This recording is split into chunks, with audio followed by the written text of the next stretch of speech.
ఏం చెప్పను. మాగంటి గోపీనాథ్ చనిపోయే వరకు మాగంటి గోపీనాథ్ అంటే అందరికి రెస్పెక్ట్. ఆయన అట్టాగే బతికాడు. మేము ఎప్పుడు బయటకు రాలేదు.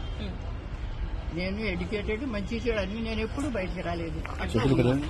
అతను చచ్చిపోవటం, వాళ్ళు చచ్చిపోవటం కాదు, చావే ఒక మిస్టరీ చేశారు. ఏం జరిగింది చెప్పండి. ఇది అంతా మరి కేటీఆర్ గారి వల్లే జరిగిందని నేను జవాబు ఆయనే చెప్పాలి నాకు. ఎందుకంటే ఒక హాస్పిటల్లో ఉన్నాడు, చచ్చిపోయాడని కొంతమంది అంటున్నారు. చూడండి కూడా పంపించలేదు. స్టాండర్డ్ గా ఆ తల్లి అన్న వదిన రాకూడదు లోపలికి, ఎక్కడికి రాకూడదు, ఐయూసీ ప్రెమిసెస్ రాకూడదు. వస్తే ఏమవుద్ది తల్లి వస్తే తర్వాత అక్కడ ఉన్న వాళ్ళకి కూడా ఏమి ట్రీట్మెంట్ జరుగుతుందో వాళ్ళకి చెప్పొద్దు. అసలు జబ్బు చేసిందే నాకు తెలియకుండా హాస్పిటల్కి తీసుకెళ్ళిందే నాకు తెలియదు.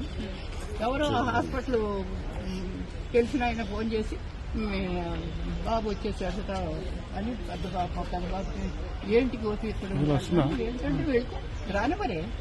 అలాగే ఇప్పుడు కూడా వాళ్ళ కొడుకుని కానీ మీరు ఎందుకు చనిపోయినప్పుడు ఎందుకు రాలేదని చెప్పి అయితే అడుగుతున్నారు. భార్య ఎందుకు రాలేదు, కొడుకు ఎందుకు రాలేదు, గోపీనాథ్ గారు చనిపోయినప్పుడు ఏ కారణం చేత వాళ్ళు రాలేదు. వాళ్ళు ఏ కారణం చేత రాలేదు మరి ఊర్లో ఉన్నదాన్ని అన్నీ.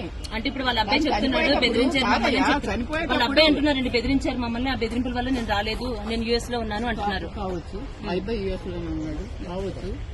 ఎందుకంటే నేను ఇంట్లో ఇక్కడ పిల్లడు అక్కడ ఉండంగానే ఇంకా చనిపోయాడో లేదో తెలియదు, వెంటిలేటర్ లో ఉన్నాడు. ఒక్కసారి చూస్తానంటేనే నన్ను కన్న తల్లిని, ఆడికి 63 ఏళ్లు, నాకు 92 ఏళ్లు. ఏమ్మా చివరి దశలో ఇటువంటి బాధ వచ్చింది ఏంటి? పిల్లాన్ని చూస్తానంటే చూడలేకుండా చేసి 3 రోజులు మరి వెంటిలేటర్ అట్టు పెట్టారు. నాకేంటి డాక్టర్స్ రావచ్చమ్మా అంటే నాకు తెలియదు కదా, ఆశ అనమాట. వస్తామని అక్కడే పడినా.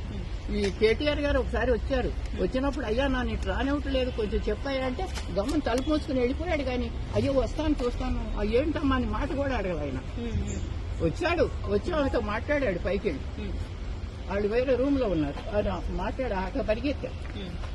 ఏంటంటే లిఫ్ట్ లో కేటీఆర్ ఉన్నారు, నేను కూడా ఆ లిఫ్ట్ లో ఉంటాను. అయ్యో ఈయన చెప్తాను కొంచెం చూడండి ఇస్తాడే పోనని ఆశమ్మ ఏం చేయదు అన్నదయ్యింది కాక ఆశతో పరిగెడితే ఆగమ్మ లోపలికి వెళ్ళి వస్తాను, లోపలికి వెళ్ళి ఇంకో దారి నుంచి వెళ్తున్నాడని అసలు విషయం చెబుతామని పరిగెత్తా. పడదాను ఈ వయసులో పరిగెత్తే గమనం తలుపు మూసేసుకున్నాడు. అయ్యో ఒక్క మాట అయ్యా బాబు, ఒక్క మాట అయ్యా. వచ్చారు. మరి ఆయన వచ్చే వరకు ఈ చనిపోయిన బాడీని ఎందుకు కట్టి పెట్టారా అన్నది ఆయనకి తెలియదు. ఆయన వచ్చిన తర్వాత ఎందుకు డిక్లేర్ చేశారా అని ఆయనకి తెలియదు, నాకు తెలియదు కదా. ఈ కేటీఆర్ సమాధానం చెప్పాల్సిన విషయం. ఎప్పుడు చనిపోయారు అన్నది క్లారిటీ లేదు.